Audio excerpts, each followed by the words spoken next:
Hi, real estate enthusiasts. So I wanted to come in and talk to you guys a little bit about joint ventures.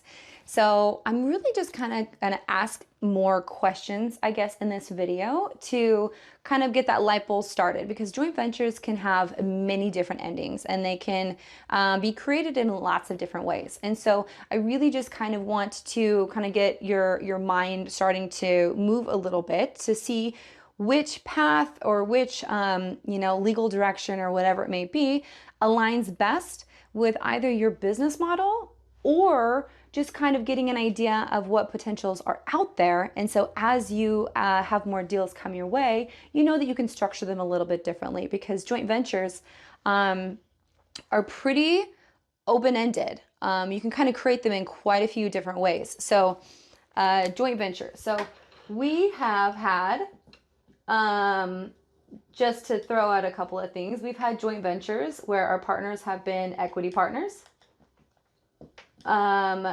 where they have been, they've been the lender, they've been an operator,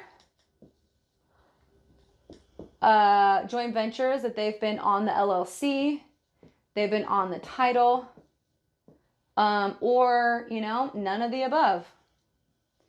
So as you can see, there's lots of different ways to joint venture. So I'm kind of really quick, just kind of tackle each one of these. So an equity partner, that is usually someone who comes in with all or some of the money to purchase a property, and they are getting equity in the deal. And so a lot of times this works for maybe an underperforming asset, or a big fix and flip, or a property that obviously just needs all rents and everything to be pushed up and is kind of like an underperforming asset. So anything that you can capture quite a bit of equity on the back end, because it's going to be a higher return than just if they were the lender on the deal. And so they're putting up a lot of initial capital, and that's kind of their piece of the deal. And because of it, they're going to get so much of the equity on the back end. And so let's say it's an underperforming property.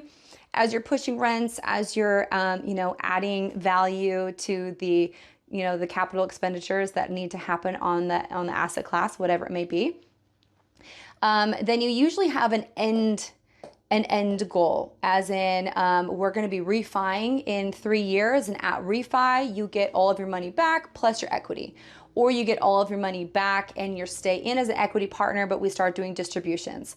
You get all of your money back, plus half of your equity, and you get distributions. So there's a couple of different ways to do it. And so as, the owner and the investor, you then get to look at the different financial opportunities to see which one best aligns with the deal that you're looking at, because all commercial properties perform differently. And you might have a couple projections of where it could be on the pro forma side of things, and to see if equity makes sense. Sometimes this is the most expensive way and it just doesn't make sense. Sometimes there's a huge upside that it makes sense for everybody. Like they make a ton of money, but everyone's making money and it's easy money up front. So this could be a great opportunity for quite a few people. The lender. Sometimes it sounds similar, but the lender is actually getting a fixed return.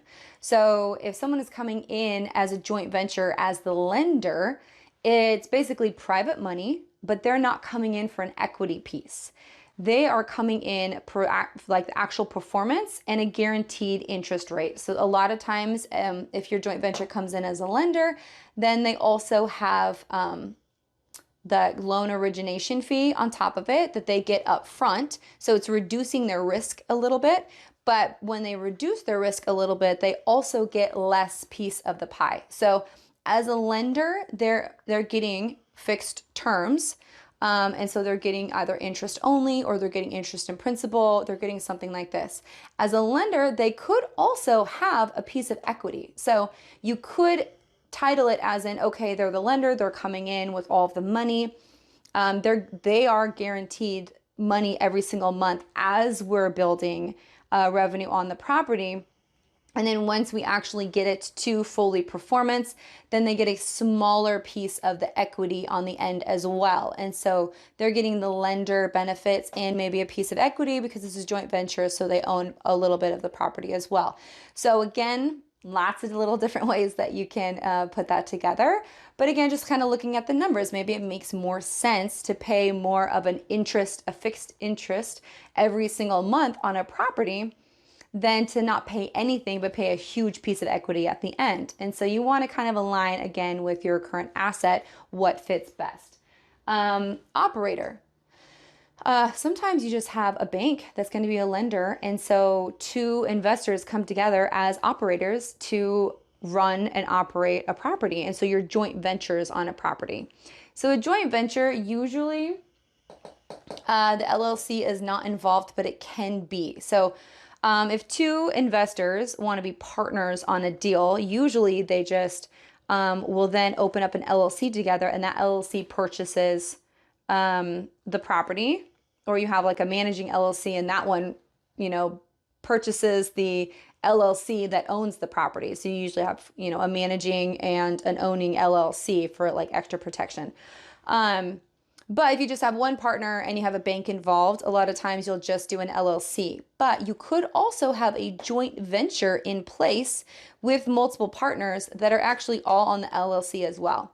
I don't usually put all of my partners on the LLC because it's harder to disintegrate the LLC than it is anything else. And so if I know that someone's coming in as an equity partner and they're just getting distributions and, they might not be getting any money for the first year, and then they're getting distributions on year 2 or year 3, or if we refi in 3 years and we're actually buying them out and they're not going to be a part of the deal anymore, I would not do the LLC because that messes up your company moving forward. Whatever LLC you put in place is the LLC that you want to put in place for the long term of you owning that property. So you want to make sure whoever's on the LLC is actually going to be a part of the ownership of it and actually getting distributions or getting some monetary connection to the property for the length of you guys owning it through that LLC. And make sure that whoever's a part of the LLC, they're a part of all the business that's within that LLC.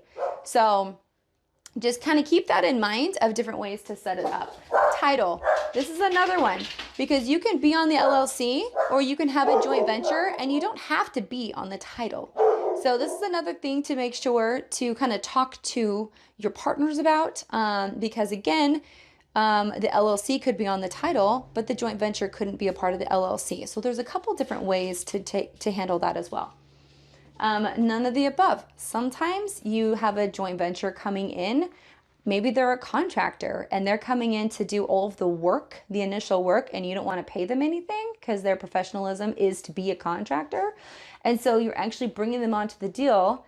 They're the contractor, and then you split profits, and they'll actually get profits and equity. So that's why I say none of the above. They're not, you could do it without title, without LLC, and without, they're not just full equity. They're actually doing the rehab. So they're a partner in rehab, and then as you refi, the joint venture is disintegrated. You are now the sole owner, and they got their profit, plus whatever equity was on it because they were the contractor. So that's another great way where maybe you just align yourself with a contractor instead of having them be like a third party. They are part of an owner of a property, and then as you refi, you buy them out, you pay them off, and you go about your day. So lots and lots of different ways. And again, I'm not delving into any like true specifics or legalities of all of these.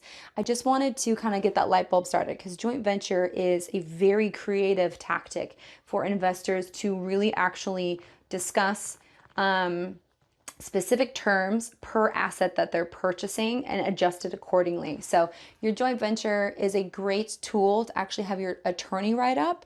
You don't have to have your attorney write it up, but I always make sure that it's notarized and filed with the title company and that everybody has a copy of it. And so it kind of makes it a little more official, makes everyone feel more comfortable, especially if they're not on title or there's not an LLC created. So it's still a legal document that is connected to that property.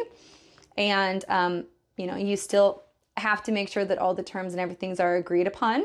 But there's lots of little pieces that you can adjust accordingly to whatever aligns with that asset and the investors involved. So I hope this was helpful. Good luck. Joint ventures are an amazing tool to use. Again, I just kind of highlighted a few ideas. And I'd love to delve in deeper with you. If you guys like, comment below. I'd love to hear your guys' thoughts and what you're working on and maybe some of your experiences with joint venture or anything that's coming up with you.